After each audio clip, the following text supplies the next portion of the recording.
Sa UP, kinundena ang pagpatay sa isa nilang estudyante sa Tagum City. Brigada Sheila Matibag, ibrigada mo. Brigada Live Report.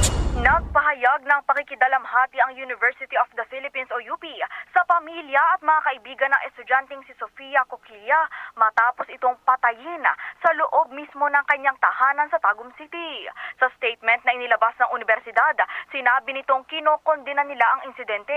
Ang pangyayari umanong ito ay paalala na dapat maging mapagbantay sa buhay at karapatan ng mga mamamayan. Nanawagan din ito sa mga law enforcement agencies na magsagawa ng agaran, transparent at komprehensibong investigasyon sa krimen at papanagutin ang nasa likod nito.